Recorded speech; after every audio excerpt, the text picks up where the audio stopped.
Whoa, shots fired, everybody. Let's drop some lead on those motherfuckers. Fathom has just announced a new CCR at DEMA. So excited. And it looks just like a Sidewinder? What the fuck is that?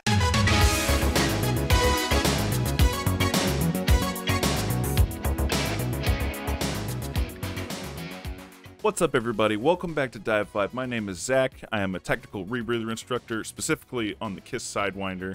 And today, we're going to talk about DEMA. That's right, DEMA is going on right now. It's DEMA, baby! We're going to be talking about a bold move by Fathom Dive Systems. Fathom is a dive equipment manufacturer focusing specifically on the design and manufacturing of closed-circuit rebreathers. They make a really cool needle valve that a lot of people love, and they completely ripped off the KISS Sidewinder. But is that a bad thing? There are a lot of rebreathers out there that are super similar to each other, but is every rebreather that is similar to an inspo just an inspo ripoff? I don't think so, but AP might disagree. Now, Fathom makes a set of upgraded sump heads for the winder with potted electronics and screw-on connections just like this. So that's either where the idea started, or maybe they wanted to test it out first, but that's just speculation. Matter of fact, so's the rest of this video, so take it with a grain of salt. I'm basing my opinion on the images coming out of DEMA. I'm not even there, I haven't even seen the thing in person, but I think I can glean some interesting stuff based off my experience with the Sidewinder and the pictures of the unit. So let's talk about it. One of the first things I noticed was the larger scrubber housings, necessary to accommodate the removable scrubbers themselves. Some people are going to love this, as it allows the scrubbers to be swapped, and packing's probably a lot easier. For me, this adds extra stuff, and more stuff means more stuff to go wrong. I love the very minimal canisters on the Sidewinder. They're slim, easy to maintain, and I've never had any issues with them. On the Gemini, the scrubber housings themselves seem to mount to a side mount harness in the exact same hose clamp and bolt snap manner as the Sidewinder. When they were designing the Sidewinder, they tried all sorts of fancy stuff, including a nice, TIG welded cage, and ended up settling on the tried and true bolt snaps and hose clamps, just like we use for cylinders. The base of the scrubbers is something else eye-catching. It appears to be screw-on connections for the counterlung, which seems really nice. But I don't really have issues with the cert clips on my Sidewinder. I have some bungee that keeps them snugly in place as added security and prevents me from losing the clips between dives. The counterlung also features an OPV dump valve, which you could use for dewatering. I think that's a pretty cool addition, even though the Sidewinder is shown to be fairly tolerant of a little water ingress. The loop attaches to the top of the head with what appears to be a screw-on connection. I do use the Light Monkey towers myself on my Sidewinder. I prefer them, so this is nice to see on the Gemini.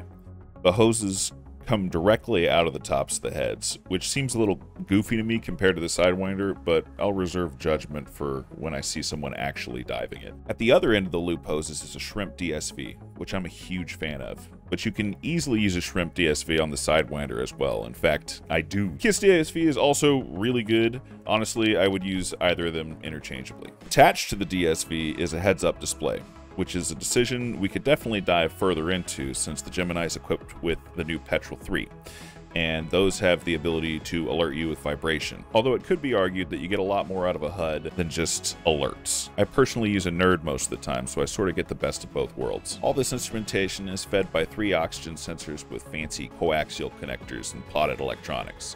The system is likely robust, although I'm not sure how easy it would be to fix it if something does break.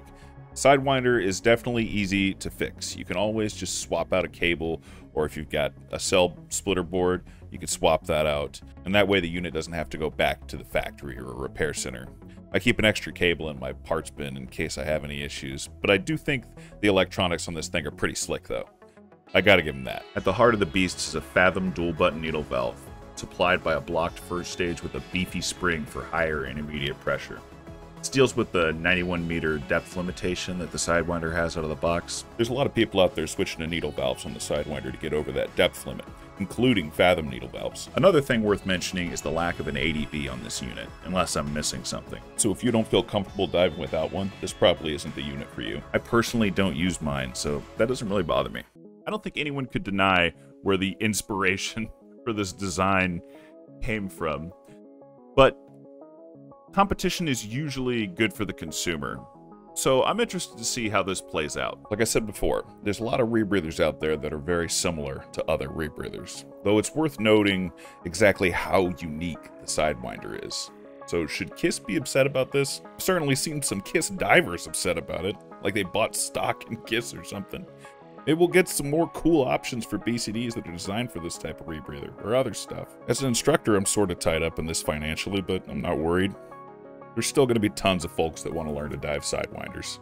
With Sidewinder orders still on a 3-month lead time, I'm willing to bet KISS isn't all that worried about it. I'm not likely to give up my KISS Sidewinder anytime soon. I've been very happy with its performance, and I've been very happy with the level of customer service that I get from KISS themselves. In fact, the other day I had something break on my rebreather, and they got me back in the water in like 5 days, I think it was. And I should add that I'm 3,800 miles away from them in Hawaii. So what do you think about the Fathom Gemini? Let me know down in the comments. Let's get a discussion started, because I really want to know what everybody thinks about this unit, so far at least. If you enjoyed the video or you learned something, I'd really appreciate it if you left a like and subscribe if you hadn't. And if you'd like to support Dive Vibe, as always, you can follow the link in the description to Patreon and support Dive Vibe there. Thanks so much for diving with me today, and I'll see you in the water.